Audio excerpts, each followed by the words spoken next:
Welcome, welcome. We got another episode of The Weird Way today, and I am excited. With me today, I got Cam, and I am excited for this conversation, man. I'm so excited to have you. Only having a few conversations with you, and you've been so willing to show up today, and that just really fills my heart to have a conversation with a man who is so deep in this work and leading and showing the way. And so it's a great privilege to have you here, man, and really appreciate it. Oh, that's so lovely, man. And thank you for inviting me. And must I say, I love the name of the podcast as well, dude. It's a great name. So yeah, I'm excited to have a chat, man. Thanks for having me. Pleasure, man. And that is one of the reasons I wanted to get you on, because you are Australia's leading men's sex coach. And I feel like that is a category that it is popular, but there's also, it is different. It's not quite your everyday cup of tea to be working with sexuality and connecting men back to the sexuality. And the way in which you do it too is quite unique, of going beyond. It's not about a quick fuck. It's not about just getting somewhere, but to actually bring pleasure to the experience of sex and self-pleasure and bodily connection for a man. And I think that is something that's so important. And I was wondering if you could just speak into what exactly that is and why. Yeah, sure, man. I guess like the reason why I do this work is I often say that the stuff that I put out there is stuff that I wish someone had told me about 10, 15 years ago. So as a younger man, I was like, as you mentioned just now, like I was pretty disconnected from my body. I was disconnected from the young women I was being sexual with, and I was watching a lot of porn, and it was just jerking off and just going through the motions. It was a quick fuck. It was quantity over quality. Every hole's a goal kind of approach to sex, as I feel like a lot of young men go, through, I suppose, like as a phase. And my journey with working through like my sexual, let's say like my sexual expression, or my like understanding of my masculinity and how it relates to my sexuality, really, it started when I was like 15, 16. And around that time, I was as a high schooler, I was bullied for, people thought I was gay. I went to an all-boys school, and like I wasn't yet stereotypical athletic, macho kind of dude. I didn't go to the gym. I was quite tall and skinny. And so, and I was, in touch with my emotions for the most part. I don't want to give you the impression that I was some enlightened 16-year-old, but I was more in touch than the average boy. And yeah, I was teased for being perceived to be gay. And serendipitously, my best friend came out at around 16, 17. And so I became gay by association with my best friend. And like, I still think there's some wounding there for me, that's still coming up like 15 years later. And, I recall one of my conversations with my girlfriend at the time, who, she expressed surprise to me. She was like, I'm surprised you ever asked me out, because I also thought you were gay. And I had similar conversations with my my girlfriend's dad as well, who like said some shit.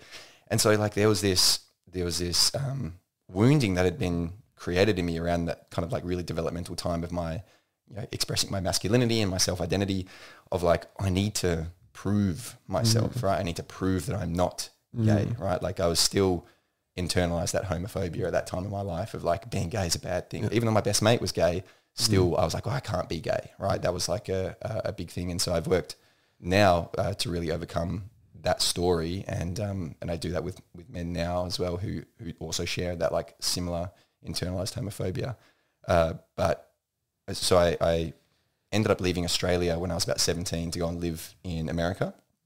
And it was like an opportunity to reinvent myself, like, and especially in America, I don't know if you know this, but like Americans love Australians for some reason. I don't know fucking why, but, and so particularly like the young American women really loved me as an Australian. And I had long hair at the time. I had actually long dreadlocks at the time. And I dressed like fucking, 2010 Russell Brand, with like chains and vests and tight shirts and stuff. And so especially where I lived in America as well, I was in Georgia. So I was in the deep South, very Christian, conservative. They hadn't seen anything like myself before. Like this Australian dude rocked up out of nowhere. And so I yeah, so like I said, I saw this opportunity to like reinvent myself as like this, like I really put on my Australianness. I really like, it was a bit of a running joke with my mates when I came back from living in the States for like a year.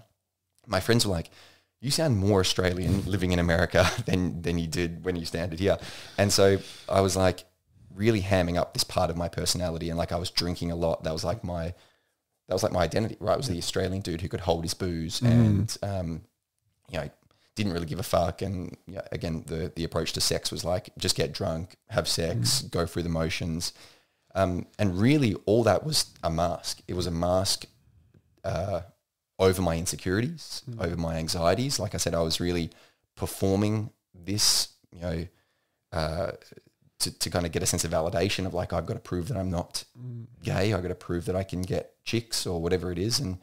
And so I had like a lot of deep-seated insecurity about being perceived as masculine enough and fitting in with the fellas. I was a collegiate athlete, so I played soccer. So I was able to like kind of leverage a little bit of like the athletic status and be like, okay, this is the way that I fit in with other men. And the, like all that anxiety, all that insecurity not only showed up like, I guess like psychologically under that mask when I was hanging out with the you know, my mates, the male peer group that I had, but also when I was sexual as well. Like I was manifesting this anxiety as premature ejaculation, as erectile dysfunction, and a lot of performance anxiety. You know, I was like really hyper concerned with being a man, being masculine, not being like lesser than, like being the initiator of sex, having a lot of sex, really stereotypical narratives around masculinity.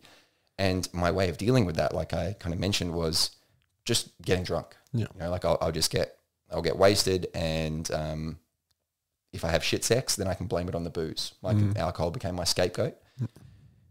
And you know, at the end of the day, when I really think back to it, like I wasn't necessarily having sex for me. I wasn't even having sex for the young women that I was being sexual with. I was having sex for my mates, right? Because I could then go back and brag to them. Or if I got too smashed and I had shit sex, I had a funny story to tell them, right? So like all of it was, and pretty much most of the shit that I did during like that 16 to 19 years old was stuff that I did because I wanted to be validated by my group of male friends. And so it like really for like 3 to 4 years, like ate away at my sense of self and like my authenticity and my genuineness. And so like there was I was fortunate that I suffered a serious injury. I actually fractured my lower back, and so the fracture in my spine like slowed me down, man. And it, you know, through my clinical rehabilitation, I was introduced to Pilates, to yoga, to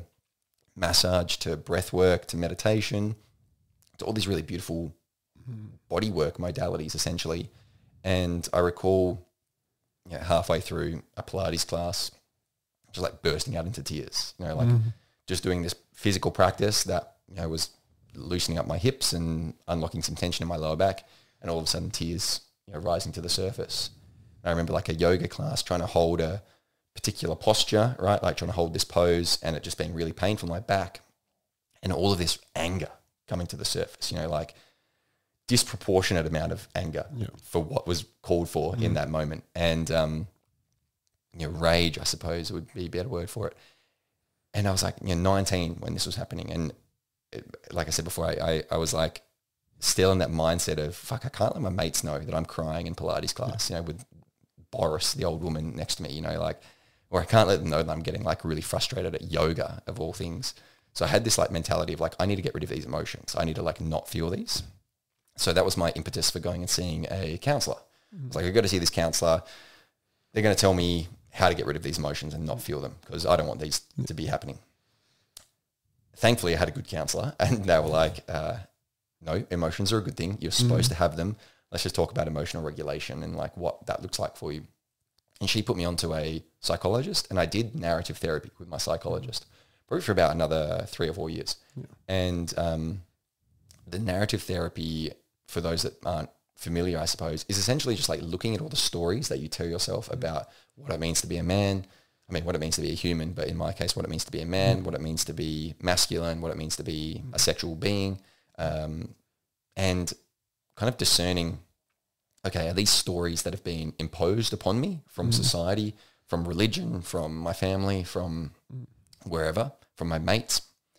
Or are these stories that come from me, right? That come from internal, ideas about what I want to be as a man or as a human being, and then figuring out, like, are they helpful for you? You know, do they serve you? Are they helping you show up in a way that is authentic, that is genuine, that is beneficial to your mental health and to the lives of the people around you? And that's pretty much what I did, man, for a long time, was figuring out what stories do I want to tell myself, what narratives around masculinity and sexuality feel good to me, that actually like make my life better and make the lives of people around me better. And so that's, like, in a nutshell, why I do what I do today and why I'm really passionate about it. Is because I saw the transformative impact that not only doing the physical stuff like yoga, Pilates, meditation, massage, but also the talk therapy stuff, like the narrative therapy, how that changed the way that I related to the men in my life, how it changed the way I related to myself, how it changed the way I related to women, and because of the work that I do now, like how it improved my sex life dramatically. You know, I was much less tense. I stopped drinking. I was much less tense. The anxiety that I had about, like, performing and being masculine or whatever that was for me at the time kind of drifted away. I stopped caring about it so much. I started asking the young women that I was being sexual with, like, what do you like? What turns you on? What's pleasurable for you? Like, let's explore that. Let's have some fun, rather than being like, no, this is what sex has to look like. This is what it means to be a man. If I don't do this, I'm a failure. Like, just got rid of that. And then when I was talking to my mates, like, if they said some shit that I disagreed with, like, I had much more confidence and comfortableness speaking out against them, because I, in the most compassionate way possible, I stopped giving a fuck what they thought about me. Right? I stopped, like, basing my identity and self-worth on validation of their opinions, right? Like, I was very much more secure in who I was and how I wanted to show up. And so I had more integrity in my own opinions and stopped following the crowd. And it drastically shifted, like, my direction in life, I suppose. And I shared with you before the podcast that I was going to go into engineering. And then this all kind of happened at around the same time that I was doing that. And I was just like, holy shit, like, this is not the path for me, right? I was, like, really interested in psychology. I was, like, the guy who had psychology books and sex books and stuff on his bookshelf, and I had mates come over and they would, like, borrow a book. So I was always kind of interested in it. And then I was like, oh, I can do this as a career. This is something I can actually pursue. And so it was like a culmination of all those factors, my personal experiences, the personal transformation that I had, and just, an interest in psychology and counseling and sexuality in particular, that kind of led me to where I am today. And as I said to you at the beginning of this whole rant, is, the stuff that I put out there into the world around masculinity, around sexuality, and being, pleasure positive and being sex positive, and exploring your body and being open and vulnerable and sharing about all that, is stuff that I really wish, when I was going through all this stuff 15 years ago, someone had been doing. Because I had no role models. I had no men in my life who were a little bit knowledgeable, had a little bit of wisdom to share, had been around the block, lived experience, who were just, like, openly sharing about it. The only role models that I could think of at the time who I could find was people like Neil Strauss, who wrote The Game. Right? So the pickup artist community was really it. The only guys I could find who were talking about masculinity and sexuality, and not in a healthy way. No, not at all. So I fell into that a little bit. I did a bit of pickup artistry shit and quickly realized how fucked it was. But, like, that was those the only guys that were talking about it. And so I really try and be, like, a counterpoint for a lot of the men talking about sex in really unhealthy ways out there. Because there's a lot of guys doing it still. Pickup artistry is still around. The seduction community is still around. A lot of guys talking utter nonsense when it comes to masculinity and sexuality.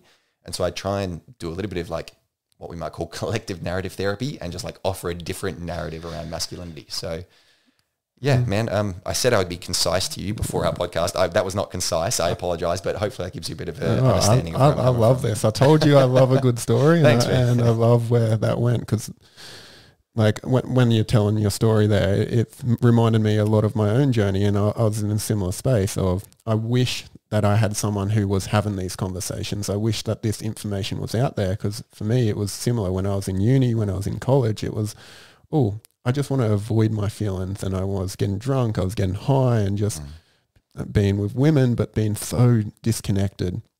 And for me, I wasn't aware at the time I was disconnected.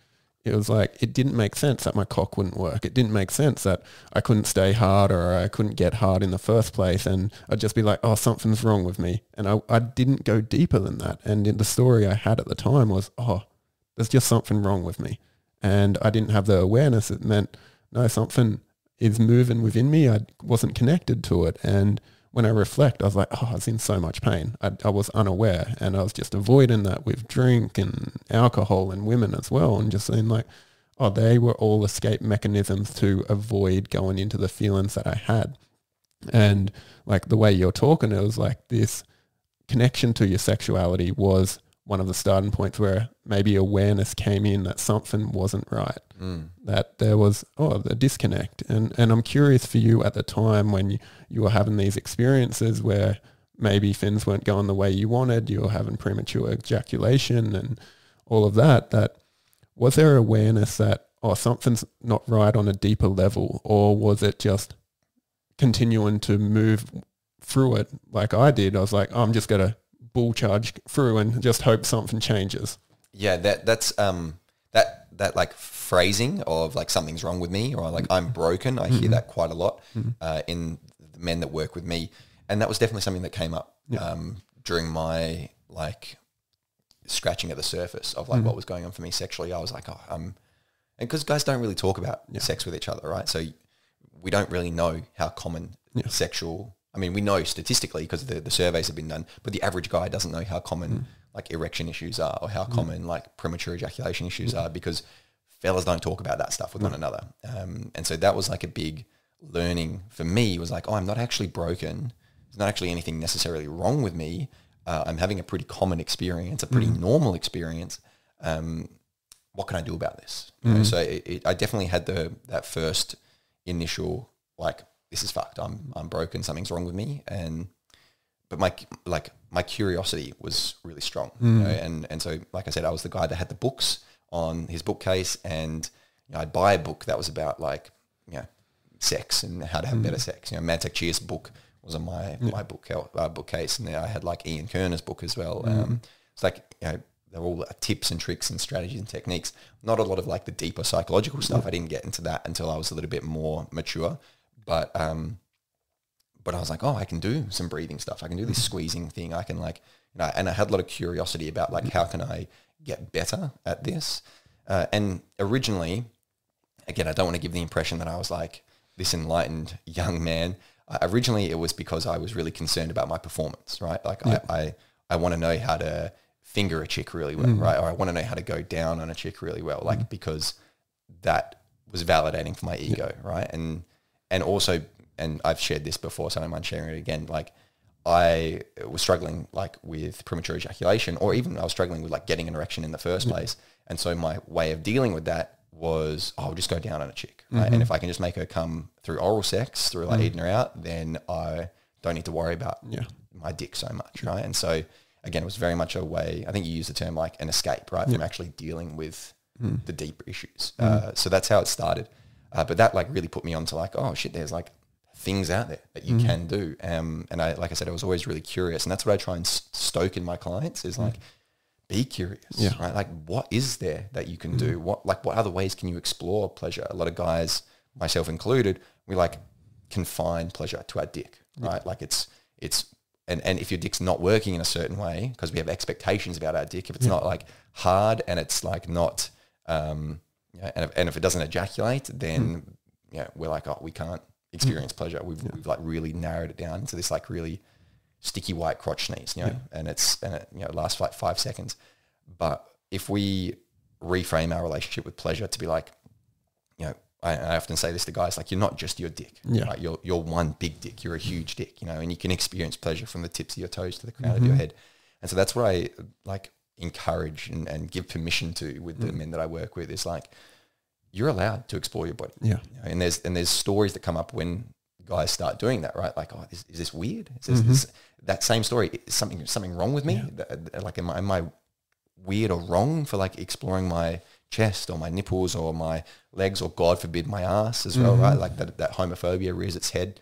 Even with guys who have like done work around like personal development and they're like not quote unquote homophobic, it still pops up of like, this is wrong. I shouldn't be doing this. Like, what if I do this? What does it mean about my sexuality? What does it mean about my masculinity? Those narratives still pop up. So, so yeah, there's a lot of like self-imposed limitations on our experiences of pleasure specifically. And so that curiosity piece was like always really strong in me. And, you know, it doesn't have to be as strong in my clients, but I really try and get them to lean into some of that as well. Lean into their creativity as well. You know, I'll put the ball on their court and say like, what's a cool way that you could touch your body that feels good to you? You know, like it'll be completely different for me than it is to you. So I'm not going to necessarily prescribe you something to do. I might give them some principles to play around with, but like, you know, lean into that creativity, lean into the curiosity, lean into like the playfulness of sex and masturbation, because it's supposed to be playful. Right? It's kind of like how adults play is through sex and masturbation, right? It's like our version of play. And that's why I'm a big proponent of like using toys as well. And that's only really been the last 2 years that I've been into, you know, toys, is because I'm an ambassador for a toy company. But that was like unknown to me, was like the amount of stigma of men using toys. And because there's this narrative of male sexuality is just like simple. You just jerk off with your hand, you just like ejaculate, you just come really quickly. Like it's just surface level, right? And so like guys that use toys, there's a stigma of them of being like a bit weird, or like, why are they doing it? Why do they need it? You know, like, why do they want to experience more pleasure? Right? It's pleasure's for women, pleasure's not for men, right? Like that's kind of a bit of a narrative that pops up. So, and so I wasn't like super aware of that until I started promoting toys, and I started noticing like how there was a bit of pushback from not only men, but also women as well, right? Because women have the same stories about masculinity and sexuality that we have. So that was a really interesting, you know, I lent into my curiosity and started exploring toys in a big way. And then I was like, oh, okay, like it was a big insight for me to be curious with my clients as well. And maybe if I suggested a toy to them and they went, oh, what the fuck? Why would I use a toy? It's like, interesting. Okay, why do you think that? Like, where's that coming from? So, yes, I'm a big believer in curiosity being like the cornerstone of that phrasing, right? Of something's wrong with me. It's like, okay, why do you think that? Why do you think something's wrong with you? Or like if I'm broken, or even if you're like self-labeling, like I've got premature ejaculation, right? Or I've got erectile dysfunction. A lot of guys will say that to me, you know, I even have it on my intake form, you know, because that's the language that a lot of guys use. But a lot of men don't, right? They just think that they do because that's the language that we have, because we don't really talk about sex very holistically. We talk about it in a very like mechanistic way, right? Like, oh, I've got this dysfunction, I'm broken, and I need to get it fixed. I need to resolve this problem. And, you know, I know the clinical criterion for premature ejaculation and erectile dysfunction because they're clinical definitions, right? They have clinical criterion as part of the DSM. And a lot of the guys that come in and work with me don't meet the clinical criterion. They don't meet the definition for those specific labels. But because that's how we've talked about masculinity and sexuality for so long, it's very like functional and, you know, and like, I just hate the word dysfunction, right? It shits me to tears, to be totally honest with you, because it's like, you're like a machine, right? And you're malfunctioning and you're like this fucking, you know, robot that doesn't have the right input or whatever. And it's just, that's how we've talked about male sexuality for so long. And it's just not humanistic at all. And it lends itself to like quick fixes like pills, you know, and we're seeing that with the rise of, I'm going on a massive rant right now. Hit me. Come on, bring it. We're going on like a tangent, but like, so why we're seeing the rise of like erectile dysfunction medication and, you know, PD, what they call PDE5 inhibitors, like they're being like massively overprescribed, in my opinion, like because a guy has erectile dysfunction one time, or even it's my language, right? So a guy like struggles to get an erection one time and now all of a sudden he's got erectile dysfunction, right? And it's, and we can blame, you know, a bunch of things for that, like unrealistic expectations. But they're also now prescribing antidepressants to guys that have premature ejaculation, or to guys that think they have premature ejaculation. Because one of the side effects of SSRIs is like a dulled sense of arousal, right? So the theory is like, oh, we'll just give them low dose SSRIs. One of the side effects of which, right, is numbing you out And so, if we just numb you out, that'll help you last longer. Like, why are we numbing dudes out? You know, like the whole point of sex is to feel pleasure. And now we're just like, it's fucked, to be honest with you. Like we've over pathologized and over medicalized male sexuality because we've been treating it for so long as I'm broken, I need to be fixed, I'm dysfunctional, I'm, you know, this robot that, you know, the new input needs to be put in. So, and I'm not the first person to say that. This has been a narrative that's been talked about for like the last 40 years, you know, but we're just, I don't know, as a society, haven't taken it too seriously. But I see that a lot with guys. The reason why I'm like so passionate about it is because I see guys really internalize that message. Be like, I need you to fix me because something is wrong with me because I'm broken. And 95% of the time, they're not broken. Nothing's wrong with them. They're having a very normal, common experience. And it's just about managing expectations and giving them opportunities to explore pleasure for pleasure's sake, not sexual function for performative sake, right? Like shifting from that performative model of sex to a much more pleasure-oriented model, rather than focusing on what sex looks like, focusing on what sex feels like. And that is difficult for a lot of guys because we haven't really been taught how to feel, right? And how to pay attention to our feelings. So, so there's a lot of barriers around it, you know, not only collectively for men, but also like individually for each man that I work with. And I'll just pull the pin on that, man, because I will just keep talking unless you stop me. So, I was going to let you see how make this solo cast, man. I'm enjoying it deeply, and I think what we're touching on here is, for me, I know for so long I wanted to put myself in a box and be like, this is me, this is who I am, because there's a level of safety in that as a man. It's like, oh, if I can say I'm this, I see it with some of my clients with labeling themselves outside of like the sexuality space, more in like the psychoanalytic way of, I have this, I have this diagnosis. And I'm like, do you really, or are you having a human experience that goes beyond what is considered normal in our society? Because it's like, oh, here's a box, we can put you in it and tuck you away, because then we don't need to actually go into that and consider what is the deeper root cause. And for me, when I'm hearing this, and I know from my own experience, it's like, oh, if I brought that energy of curiosity, which I have since then, it's like, oh, no, there's nothing wrong with me. There's an opening here. There's something to be learnt. There's something to be explored. And I know when men actually begin to go down that path of, oh, here's something for me.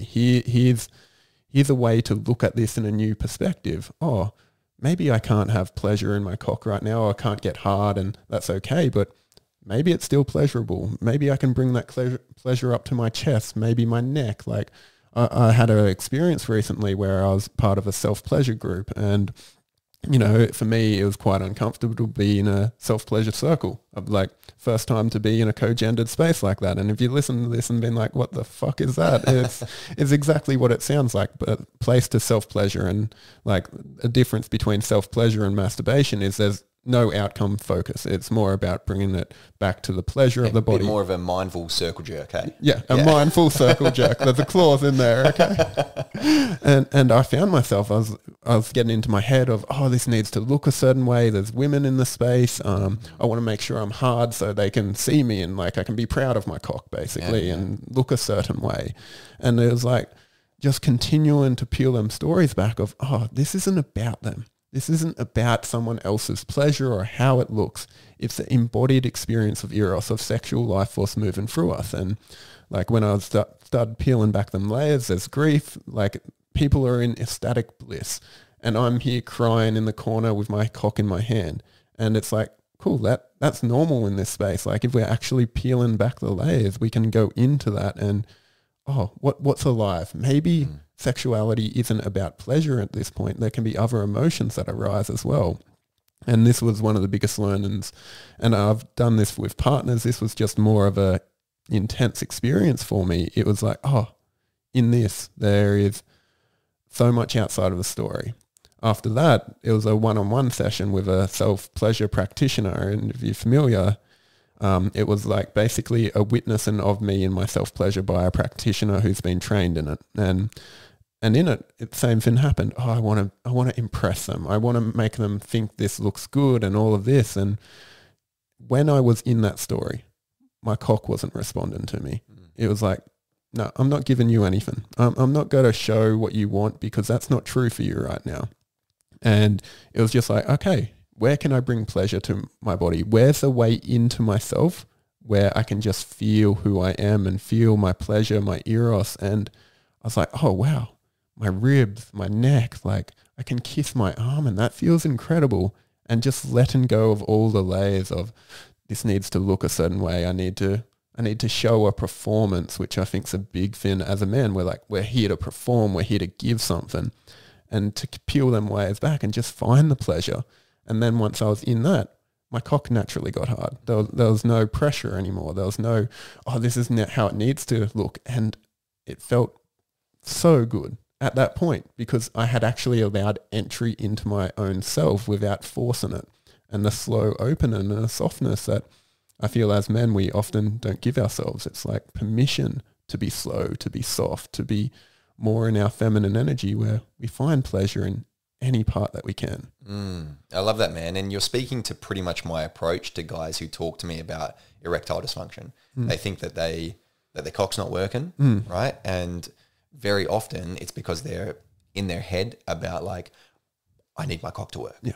I need to, if for it to be hard, my wife's going to hate me or she's going to leave me or I'm not going to be able to satisfy her. Like it's the performance piece. Yeah. And when I give them the instruction or the guidance to be like, look, don't worry about what you look like right now. Drop into, does it feel good? What feels enjoyable to you right now? And maybe like, something I like to say as well is a flaccid penis can feel as much pleasure as a erect penis, right? You don't gain any more nerve endings when your penis gets erect. You have the same amount of nerve endings. So you can experience the same amount of pleasure. But like I'll invite them and be like, what feels good for you? Just explore your body, explore pleasure. And usually I'll do it, like I'll get him to do it with his hands. I'll invite him to like wake up his hands. There's a really beautiful practice from Betty Martin, which is just like touching a little object and spending a few moments like really caressing this object and noticing the sensations that arise in your hands. And then I'll get him to do that same thing, but with his body and just like notice, like it slows you down and it like, it makes you focus on like pleasurable sensations, but ultimately it gets you out of your head. And when you let go of that story of like, God, I'm anxious about not having a hard dick, because that thought is what's killing your erection in the first place, right? So once you can let go of that and just focus on being in your body and exploring your pleasure, that is what, like, because we know the way that erections work is you need to be relaxed in your parasympathetic nervous system. And when you're anxious and stressed about not getting an erection, that's the thing that's stopping you from getting erection in the first place. So once you slow down and you do some breathing and you focus on touch and you focus on pleasure, like neurologically, you're giving yourself the best opportunity to get an erection. But then also like somatically and psychologically, you're focusing on pleasure, right? Which turns you on. Pleasure is arousing, right? And so you're giving yourself not only the neurological benefit, but also like the psychological benefit of just like noticing what feels good for you. And very often that's the remedy for erectile dysfunction, right? Unless there's a medical reason for it, very often that's the reason why you don't have an erection in the first place, is because you're in your head anxious about the whole experience. And that's because you're focused on performance, right? You're focused on like, I need this to happen, and if I don't make this happen, then sex is going to be a failure, or whatever your story is for it. So I love that share, man. Thank you for bringing that up, because it's so crucial for guys to like get to that space. And doing it in front of a practitioner would be like a really beautiful experience. You can do it in front of your partner. You can do it in front of a mirror. Like there's ways of eliciting that story really mindfully so that you can work with it. Because it's all well and good like conceptualizing it here, listening to this podcast, like guys can be like, oh yeah, cool, that's landing for me. But until you like do it, until you like are in that moment and like have to pivot and force yourself to like go, oh, okay, I need to surrender into my touch and my pleasure, like that's where the learning is. Yeah. So true. And like for me, where this goes beyond the self of like, oh, we're just bringing pleasure to myself. But in the past, I've been so focused on the pleasure of my partner and getting an outcome for her as well. And almost forcing her through that door. I need you to be wet. I need you to be like open right now. And it doesn't allow attunement to them as well. And like from me exploring my own body and tuning into it more, it opens that doorway to be like, oh, what do I want to bring to my partner right now? What pleasure do I want to bring to her? Not what's expected, not what the book says of squeeze her tit, grab her ass, stroke her thigh. What actually is true in that moment, and beginning to notice that, because that's when aliveness happens, and that pressure that I used to put on like my partners was like, I need you to be this. So of course they shut down a little bit, contract, because they feel that I'm trying to get them somewhere rather than being with them in the moment. And for me, it's just such a big lesson. It's our own feminine, our own internal feminine where we've got to slow down, but also the external when we're with a partner, because that's when we notice, oh, what feels good to them? What does their body respond to? Oh, they feel a little bit closed right now. I'm not going to force this. I'm going to slow down and maybe check in and ask questions. And like you said earlier, bring curiosity. And I think that's such a powerful tool in any situation, because I know in the past, if I was having trouble, I'd just shut down, contract, and like want to crawl into a corner and hide away. And then in the moments where I'm like, oh, bring curiosity, speak into this and share, hey, this is alive for me. And maybe I need something. Maybe I just need to voice it. Maybe I don't need to hold that by myself and just be like, oh, this is in the space. And okay, where can we move from here? Where can we explore? Where can we go beyond just shutting down and closing off? Yeah, there's a really great phrase that comes, or a saying, I suppose, or a question, whatever you want to call it, that comes out of the like gay community, which is, what are you into?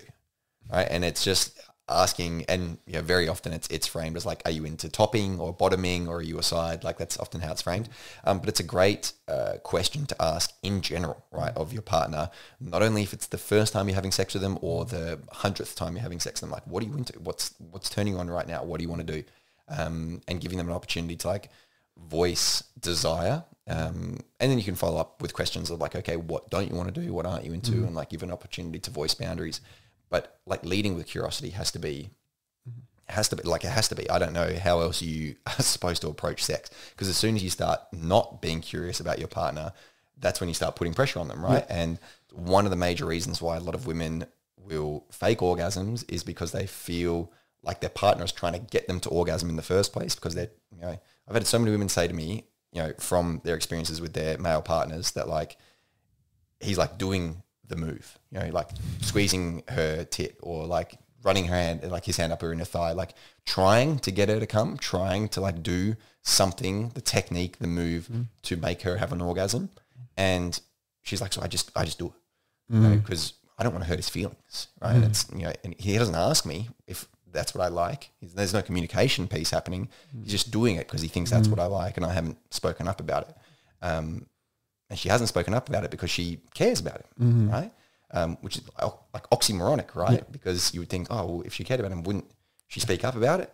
And one of the reasons why a lot of women don't speak up about it is to something you shared just before, is because a lot of guys take it really personally, and they close down and they contract, they constrict, and they go, because their ego's wrapped up in their sexual performance, right? And giving their partner pleasure and doing sex to their partner. If they get feedback that's like, hey, I actually don't really like that. And especially if it's like not the first like time they're having sex, if they've been doing that for like a couple years, and the wife or the girlfriend says like, hey, you know that thing that you do that you've been doing for like 5 years? I actually don't really like it. Like that's a blow, you know, like that cuts deep for a lot of guys. And like, so that's valid, you know, that it hurts. But that's like one of the major reasons why a lot of women don't speak up in those moments, is because guys take it really personally. And so like that's where the curiosity piece needs to be like at the forefront. But even like beyond that, some of the things I like to talk about is like flexibility, creativity, and spontaneity. Right? So like if you can blend those three things, when you get feedback from your partner that's like, hey, I don't actually really find that very enjoyable when you do this. You know, it doesn't hurt, but it's not my cup of tea. You know, I don't really like it. Can you be flexible in that moment, right? Like, can you be like, oh, okay, cool, no worries. Like, sure, that's fine. Like, appreciate you telling me. Thank you. Right, the flexibility to like do something else. But that's when like spontaneity and creativity come in, right? Because like if your partner says no to one thing, can you spontaneously be like, great, cool, let's do this instead, right? Let's try this. Like, how about, I got this other thing that I want to try. Do you want to give that a shot? And that's where your creativity needs to like come to life. You're like, all right, cool. You don't like that position, or that's quite like painful for you. And this was especially true for me, if I speak personally, when my wife was heavily pregnant, right? Because there were things that you just can't do with a heavily pregnant woman that you can do with someone who's not pregnant. And she had to feed that back to me. I was like, oh, okay, shit, I didn't realize that. Can I think on my feet right now? Can I roll with the punches and be like, great, let's pivot to this position, or let's pivot to like this type of stimulation, or like, let's get this toy out and just not worry about trying to do penetration right now. Like, let's move to a different act. And that is, it's a learned skill. You know, like you don't know what you don't know. You know, so part of it's got to be like, okay, cool. There are other ways of having sex. There's other positions you can try. There's other and so that's why, even though they're a bit like shallow and surface level, I find value in like the 101 sex position books, that just like have a bunch of stuff, because you need to use them sometimes, because there'll be a position that maybe your back's fucked. Like I have a fucked back because of my injury. So there's times where I'm like, babe, I cannot hold this position, right? Because it just hurts and I can't do it. So I've got to think of my feet, and she's got to think on her feet as well, to be like, all right, cool, let's try this. Let's maybe get into a sitting position or whatever it is. And so that's where like having that catalog of like 101 sex positions is like helpful. And so I'll share that with my clients as well, just to kind of get the ball rolling with their creativity. And then like I'll talk to them about like the pivot, so like if they're in the middle of a sex act and their partner shares them, hey, it's not actually really doing it for me. Or if it's not doing it for him as well, and he's like, yeah, this is not really my cup of tea. Can you voice that, and can you pivot somewhere, right? And I frame this as being a sexual leader.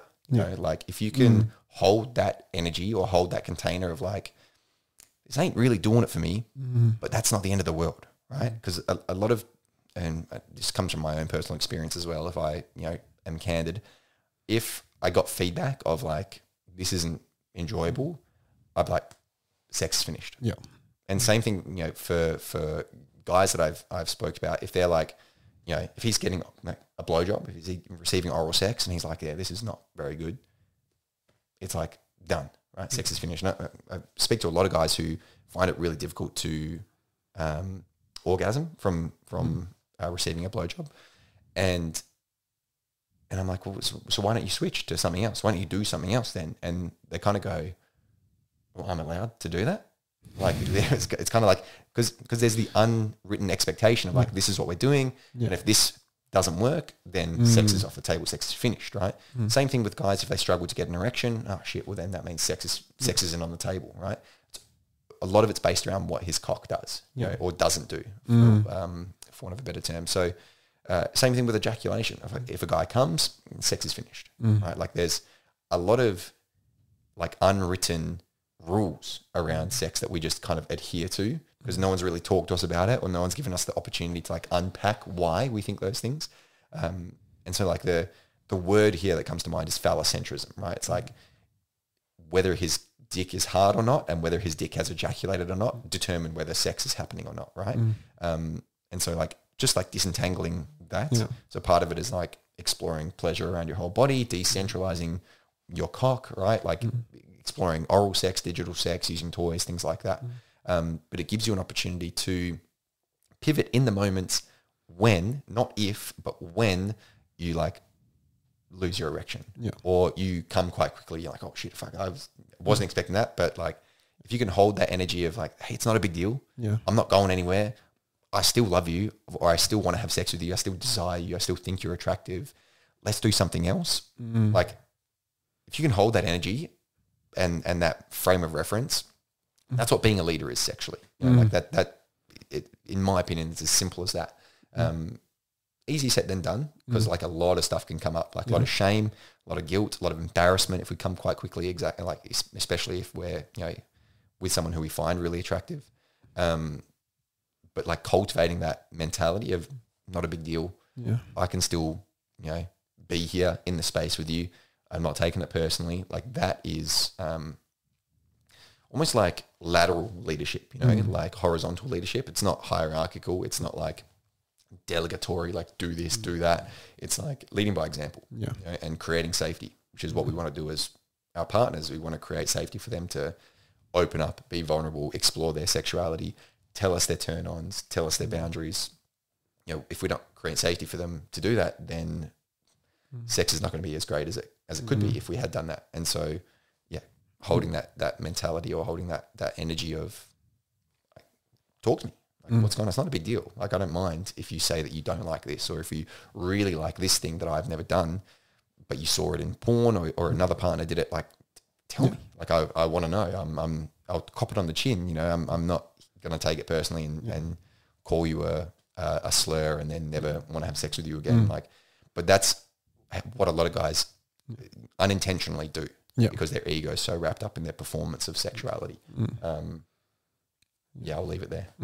I feel with so much of this, and I can see it in myself, is the level of seriousness that we can treat sex with. And bring that seriousness in and be like, oh, this is the most important thing ever. If it doesn't go this way, it means this. And like the element that you mentioned earlier of play and being willing to bring that, I think is such an important aspect of this, where it's like, oh, this is play. This is an experience that goes beyond just an end result. It's not looking for an outcome. It's not looking for a fin, but we're two humans here to enjoy pleasure. We're here to play with one another, get to know each other, like see what that can look like, wrestle around on the ground and bring that energy of, oh, this is exploration. This isn't a travel to get somewhere. This is an exploration together. We're in a little bit of a foreign land. Let's have some fun with that. Like, let's frolic around. Let's get a little wild. Let's get a little experimental and bring that energy of, oh, the world's open for me and we can discover anything together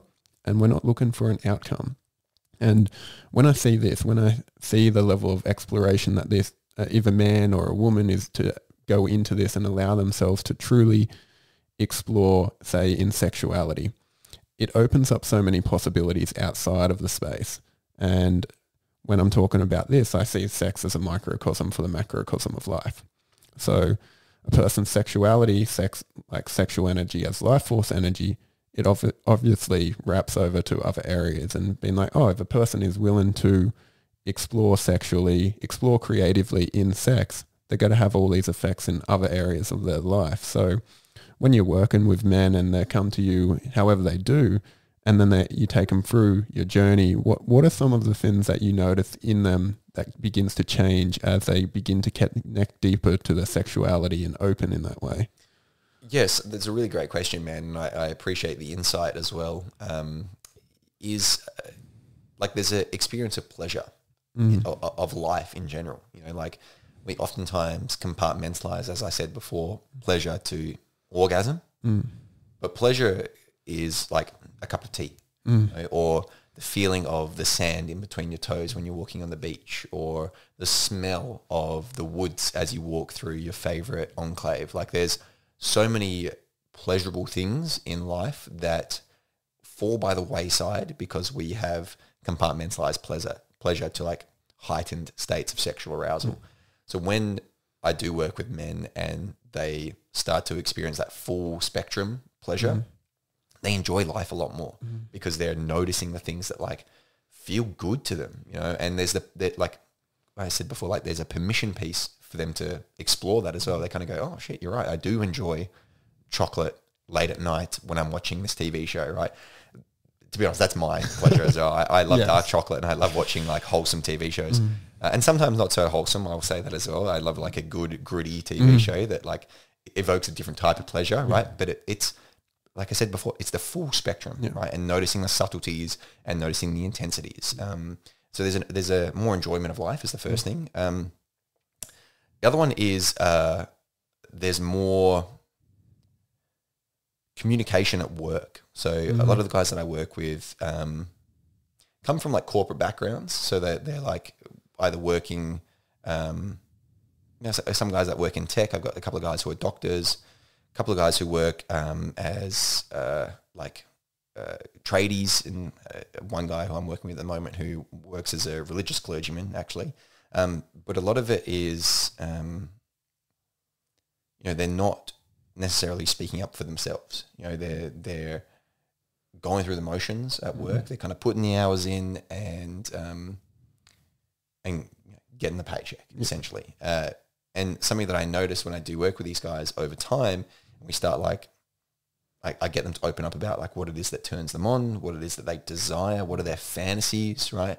And then once that kind of hurdle has been cleared, then it's like, all right, well, let's talk about how you can ask for those things. You know, ask your partner to explore this particular thing that you've maybe been inspired by it from watching porn, or like you've just had this fantasy, you always wanted to do it, but you've always felt insecure about asking about it or voicing it, or it could be a boundary, right? Like maybe you've been doing this thing your whole life and you actually don't enjoy it, but you feel really like reluctant to say that you don't enjoy it, right? Because you're a guy and guys are supposed to enjoy sex, right? Like every sexual thing guys are supposed to enjoy, which is not true. So like, how can we voice that boundary? How can we like assert it and bring it to the forefront? So I noticed that skill that they build in the cauldron of sexuality, right, in the arena of sexuality, starts to then ripple out into other areas of their life. So could be, and I said work immediately, but like it could even be their relationship with their family. They start to like maybe put a bit more boundaries up around some of the guys I work with are new dads, and so like they put a boundary up around their parents that are maybe being a bit too imposing as grandparents, you know, and so they have conversations with their mum or they're with their dad about like, hey, this is a boundary for me, or hey, if you want to help, this is how you can help. This is what I need in terms of support. Like, here's what you can do. So they ask for things a bit more, rather than like trying to lone wolf it, as a lot of guys want to do. And then, you know, at work, it could be saying no to working on the weekend or to working that overtime, prioritizing, you know, pleasure, prioritizing like life rather than just working and going through the motions and doing it for the sake of doing it. I remember one guy who was an architect who would just like work every weekend, and it was like putting a massive strain on his relationship with his partner. And when we started working around like, you know, putting boundaries up and speaking into what he desires, he was like, I want to be having more sex. I want to be like exploring more with my partner. I want to go and do things with it. And I was like, mate, you're not giving yourself an opportunity to do that because of your work, right? Yeah. And he was like, yeah, true. I was like, do you have to work on the weekends? He was like, not particularly. And so I was like, all right, so what's the reluctance piece here? What's stopping you from doing this? And he's like, well, I've never done it. I've never said that I don't want to work on the weekend. They just assume that I do. I was like, all right, great. Perfect opportunity for you to like lean into this skill that we're building to say, hey, I'm not doing this weekend, right? And didn't have to be that blunt about it, but that's how I framed it. And he started doing that. He started saying like taking one day off on the weekend, and then he started taking 2 days off, and that gave him the opportunity to do the things that he wanted to do with his partner. And so that was a direct like correlation between his skill set building and communication skills, and then transitioning that into work. So it's like, I often say that like our sexual identity or our sexuality is inextricably linked to who we are as human beings. Yeah. Whether you express it a lot and you're like really giving with your sexual energy, and you know, you can tell those people that are like really flirty and like really giving, and they overflow with sexual energy and it like really comes out of them, whether that's part of your, you know, sexual expression, like that's going to influence the way you interact with people around you, or whether you're quite reserved. And there's nothing wrong with being reserved with your sexual energy. Maybe you keep it a bit more contained, maybe put a lid on it a little bit more. That's what feels comfortable to you. That's going to influence the way that you interact with the world around you. And one is not better than the other. I think we do fall into a bit of a trap of being like, the more flowing and sexual you are, the like better it is. That's definitely true in like the sacred sexuality space. That tends to be like the ideal, right? But you don't have to do that. You know, and like I said, one is not better than the other, but it's important to acknowledge that it will inform the way that you interact with your parents, your lovers, your children, your boss, your colleagues, religious authorities, right? Like your sexuality plays a part in all of those relationships. And so the less you understand about your sexuality, the less that you're aware and that you've done, you know, you've developed your sexuality or your understanding of it, that's going to be influencing your relationships as well, and relationships with everyone around you. So like if there's a part of yourself, which typically there is around sexuality, that has a lot of shame associated with it, like that's going to show up in your relationships. You know, if there's a lot of tension around your sexuality because you've been shamed for it, or like you've had negative past experiences, that's going to influence the way that you show up in the world. So, so I definitely think that like unpacking sexuality and going through like a bit of a journey on with regards to your sexual self dramatically shifts the way that you interact with the world around you. There was a word you said, well, a way to describe what these men begin to experience, full spectrum. And that feels so true, because when I consider sexuality and what could be generally shamed in sexuality as a man, when I reflect on my own period, like we talked about the homophobia of, you know, exploring our own arse or something like that, or pleasure around the body. And it's like, cool, I shut off from half this experience. Or, you know, for me, I think of that and I'm like, oh, sex is meant to be clean, it's really shiny and all of that. But there's can be a messiness, a grotesqueness and a dirtiness to sex that if we learn to embrace that and enjoy that, it does open that full spectrum. And like when I look at society and I look at our culture, it's like, oh, we kind of want this tamed down version of a lot of things. It's like, can this just be, you know, safe? Can it just be white walls and a shiny room and I don't get to see the shit in the toilet and it just flushes away? Like a lot of our world is built around that, and it can map over to sex and people be like, oh, that's dirty or that's gross and I can't have that because that's wrong. But when we close off from that, like you were talking about these experiences coming in, I know for me a big point was integrating more my wildness in sex, my aggressiveness, my assertiveness, and actually owning that. And I think this is something that a lot of men go through, of being afraid to own that aspect because it could be dangerous or it's unruly, or that's not what a man is. A man is always nice and pleasant to a woman, and that's a lot of the conditioning I had myself. And yet when I know I've started to own that more, when I've been willing to be more dominant and been willing to show that, I see how in other areas of my life that comes out. Maybe I'm willing to confront a man about a conversation. I'm like, hey man, I'm not okay with that, and have that conversation, which, oh, it's difficult. It's scary, but I know I have that access to that animal part, which some of it I've gained through sexual experiences, others being men's work and all of that, but an access point where we get to see, oh, this is safe. I can use this. I can have this experience, and then other areas be immediately affected, and especially more, I find the wildness, for more the darker aspects of life that a lot of men nowadays, we've got the nice guy, the people pleaser that they can be disconnected from. And so when they begin to engage in, maybe if they're exploring kink or something a little bit on the taboo side of sexuality, it gives an access into this. Being like, oh, what's role play? What's it look like to be a dominant and a sub? What's it look like to, you know, be tying someone up or being tied up? And it's like, oh, there's a whole new experience here. There's something I've never known. And then having that access, bringing that to other areas of life is so powerful. Yeah, I am reminded of a French philosopher called Jean Baudrillard, who talks about pornography quite a lot. And one of the things he talks about is how pornography, the framework of it is what he refers to as hyper-realism. And I relate this back to what you said about, like, you know, we want sex to be like clean, and we want sex to be, you know, to look perfect and look a certain way. And we've kind of done that in our, you know, everyday lives with, you know, you talk about like flushing shit down the toilet and like not having to deal with it.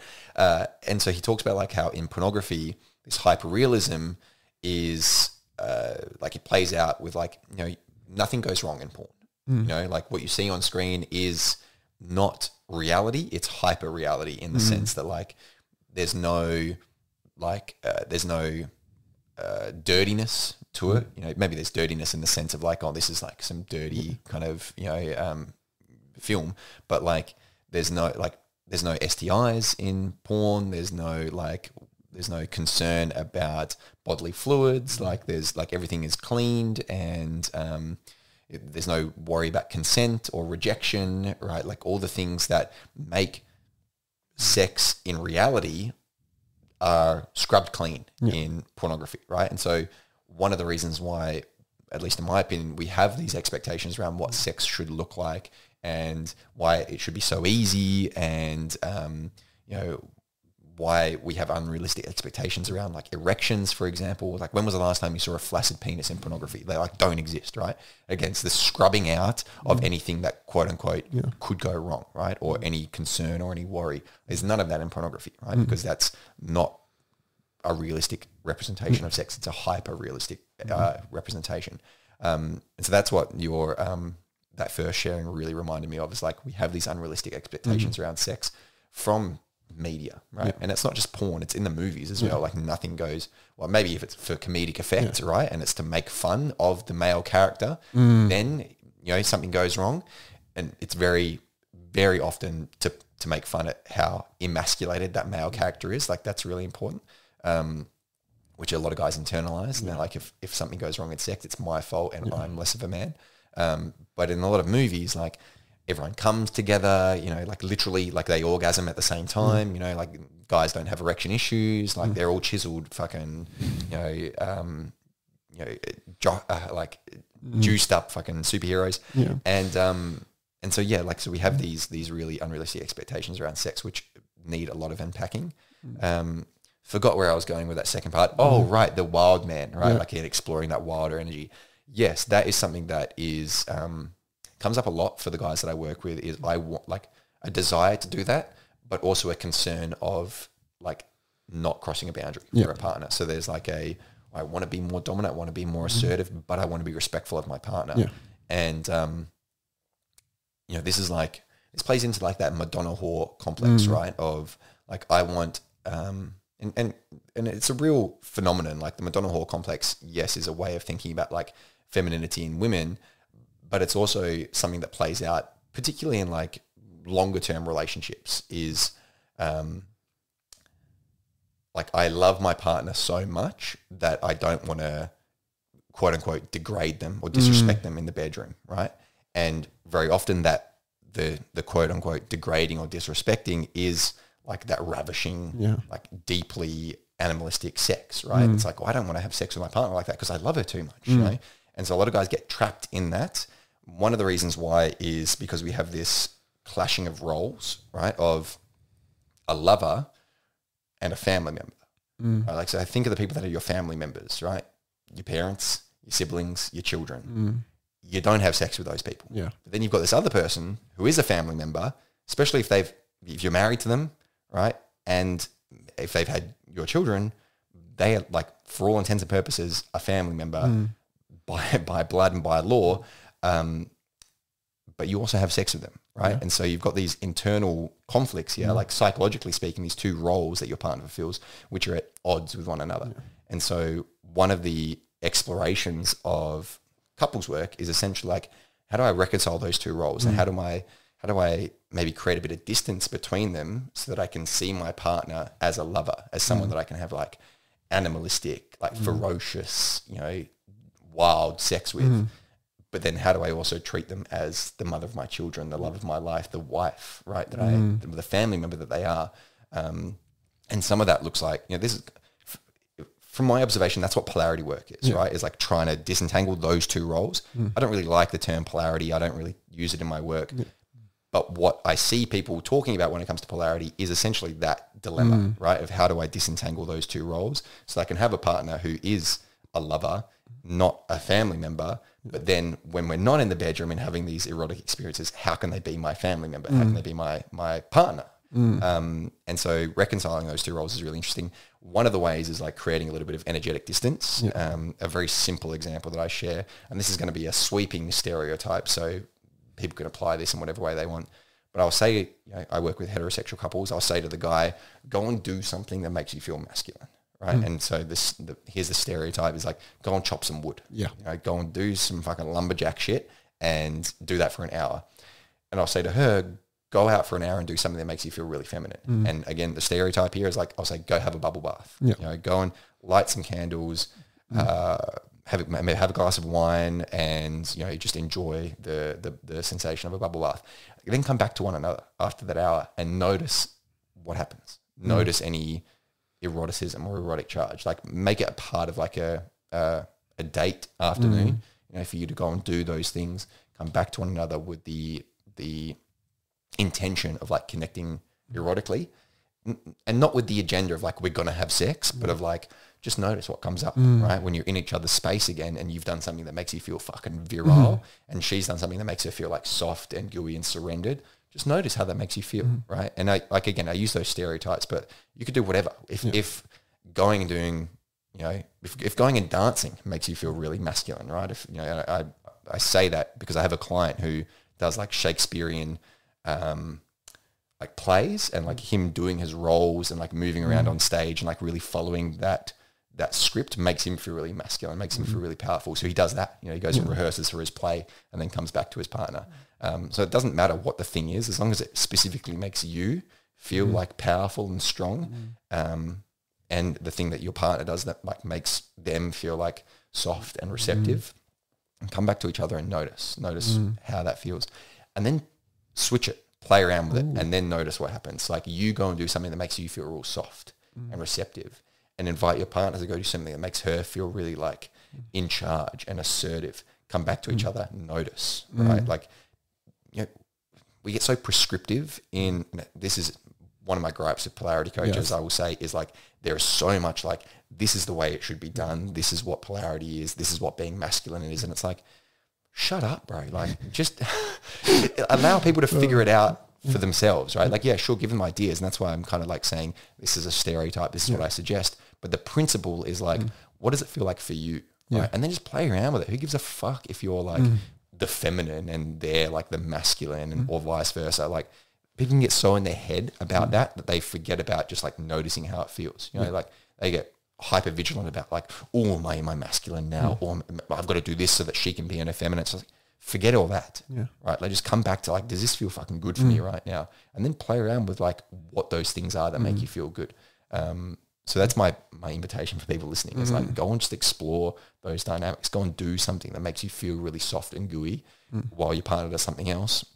Come back, notice, just pay attention to how that feels. I love this piece around, I'd consider what you're talking about aliveness between two people or in yourself even. And I've had similar things with the polarity space of like, a man's a man, like it's still this outdated thing of man's masculine. No, we're both, and we can flow between them and embrace them all. And I found when I'm with a partner who can, like, if I'm in my feminine, I want to be able to soften and her to hold me as well. I don't want to always have to be anyway. I want to be able to flow in between, and I notice when that occurs, there's so much aliveness. So I love this invitation to really heighten that and see what happens, see how that feels. And like with that, I can imagine that there can be some conditioned responses that come up. Oh, I'm too soft now. I've got to be a man. I've got to be strong. I've got to be tough. But actually allowing ourselves to experience that and maybe be held in that for a first time or be in that state, because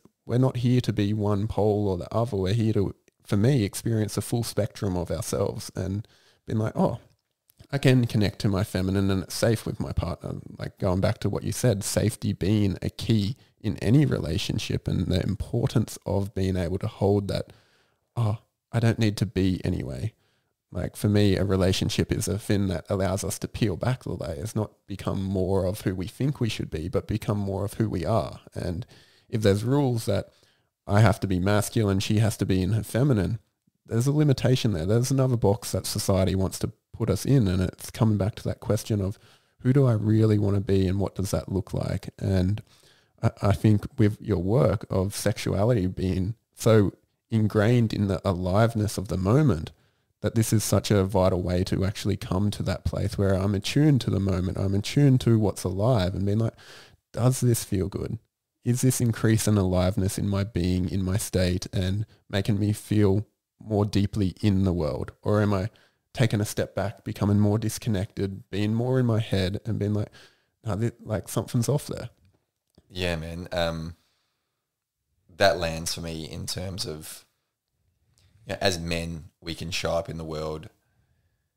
I mean, there's a few like really strong, if I like circle way back to the first thing I shared, right? There's a few really strong narratives around what it means to be a man in the world, right? Like protect, provide, you know, like that's a very historical and quote unquote traditional narrative around masculinity, but it's also really boxed in, right? It's very limiting. And, you know, it's in a way, it's like devoid of like who we are, because it's oriented towards who are we protecting, who are we providing for, right? Like it's oriented towards the other, which is noble, and you know, I don't want to say that it's not valuable, but like if we don't have someone to protect, if we don't have someone to provide for, which is like a lot of men's approach to life and masculinity, what's left?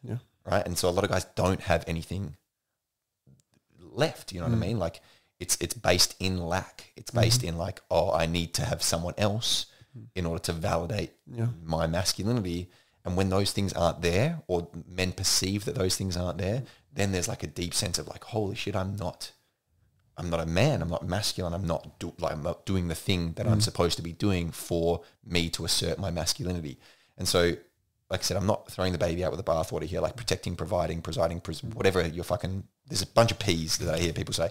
Like, you can do those things. Yeah, and that's valuable and it's noble and it's necessary and it's great. But also, or maybe not and also, like, what is at the center of that, right? When you take the things away, like, for example, like, you know, I went on a podcast with a colleague and a friend of mine who has a disability. He's got cerebral palsy. He's been in a wheelchair his whole life. And something that he said to me, which he says all the time, but like when he said it to me, it really struck me, is like, you know, it's not about if you become disabled and you have like a horrible accident, it's when you become disabled. Because at some point in our life, as we age, we're going to get a disability, right? And so very often, if you've got, you know, I use this because it's just at front of mind with regards to this conversation. His name's Andrew Gerzer, for people that are interested. Andrew and I were talking about like masculinity, right? And so he's never really been able to, quote unquote, protect, provide because of his cerebral palsy. And so like he was forced to reflect on like, what does masculinity mean for him then if he doesn't fit that traditional model of like protecting, providing, presiding, because he physically can't do that. Yeah. So, so like he got me thinking about like, oh, well, shit, what if I'm oriented towards like protecting, providing my partner and I can't do that, what's left for me, right? And if there's nothing there, if I've not done that work of like self-identity and like having masculinity that means something to me, that is related to me, not related to the other, then no wonder guys are depressed, right? Like no wonder guys are you know, have, you know, suicide rates higher than women. It's because a lot of guys are feeling like they can't do these things that we've been telling them that they should be doing. We haven't given them the tools to like reflect on their own experience of what masculinity means for them, right? Not for others. And so that's like a big thing that's coming to my mind with regards to this work, right? Is like the pleasure of life, you know, the pleasure of being in your body, right? The self-pleasure, right? Like a lot of these things that I am trying to teach and trying to like give men an invitation to explore is stuff that isn't oriented towards others, right? Stuff that's oriented towards themselves, and not in a narcissistic way, but in a way that's like self-meaning, right? Self-identifying, so that if those things are ever taken away, they don't just feel like they're nothing. Because that's what a lot of guys do end up feeling by default, because they haven't been given this alternative narrative of masculinity. And it goes back to that piece around like in sex, are we doing it for performance or are we doing it to be in the moment and in pleasure in the moment? And that's such a key piece. It's like, oh, if I'm looking outside myself for everything, if I'm giving myself away, like there's so much important stuff that happens around and our attention needs to be outside of ourselves. But for me first, it needs to come to me. Like when I consider the pillars of my life, myself needs to be first, relationship and purpose are outside of that. And relationships as a whole, not just partner. But they need to be like the outside pillars of that middle pillar of self. Because without that, it's unstable. There's no middle pillar to hold everything up. And I've seen that in myself where it's like, oh, my business, my relationship are everything. And I ended up numb, dissociative, empty, because over and over again, I was like, oh, if I give more, if I prove that I'm worthy, and this was the thing that I think a lot of men do, they do this to prove that they're worthy, that then they can receive love, that then they can get what they want in this world, and that then they'll be okay to relax or whatever it is, and they can get there and they'll be finally there and happily ever after. But no, it needs to come from the other place of self before all of that. So we actually have that overflowing cup for a relationship, for our purpose, for our work, whatever it is, because otherwise it's empty. And I've found that so deeply. And I think self-pleasure is one of the most important ways to recognize that, because, oh, I'm doing this for me. There's no one else around. I'm not putting on a show. I'm not like trying to curate an experience. I'm not trying to get somewhere. and if I am, I'm recognizing that something's off because I'm still trying to get somewhere, and that's not what we're trying to do in this. It's like, oh, give back. What do we do for ourselves, just ourselves? Maybe it's learning, but maybe it's fun. Like coming back to the element of play and sexuality, like for me, play in life is one of the most important things I need to be doing as a man to feel full. And I think what you're speaking to about bringing that play to our sex lives is a great place of where it will map over into every area of our life. And then we can play, we can explore and be like, oh, the pleasure of life. Yeah, dude. I love you sharing that, man. Thank you so much. And look, I'm mindful of time as well, brother, and curious, are you keeping time for us? No, I am not. But I feel like that is about... it feels like a complete conversation for me around ending on play because it's so integral, man. And I'm a big believer in it, and I'm glad that it's something that's important for you as well, dude, and that you're sharing it because it's super necessary. Yeah. Before we wrap up, Cam, I just want to give a spot. If there's anything you want to share with the audience, and anything you want to finally finish on, or anything you've got coming up that you want to put out there as well. Oh, thanks. Yeah, dude, people can reach out to me on social media. I'm always happy to field questions. I'm at the Cam Fraser on all social media platforms. I've got a potty myself, which I'm going to invite you onto, mate, called Men, Sex and Pleasure. And it's pretty much these types of conversations. If I want to plug something, I've got a course for men, 6-week online course called Outperform a Porn Star, which is a bit tongue-in-cheek because we talked about how performance is bad, right? But the idea behind the course is like if you could have deeply pleasurable, multi-orgasmic, connected sex with yourself and also with another person, you'd be outperforming any porn star. You'd be having way better sex than anything you see on screen. So the title is a bit tongue-in-cheek. I'm thinking of changing it because I always have to explain it. So I love it.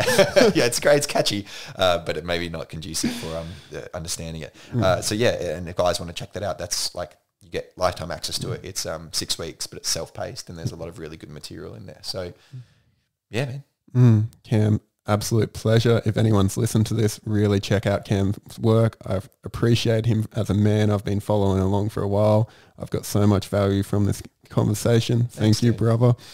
If anyone wants to find me on Instagram at the Dean Bentley. And thank you for joining us for another episode of The Weird Way. So much love. Peace.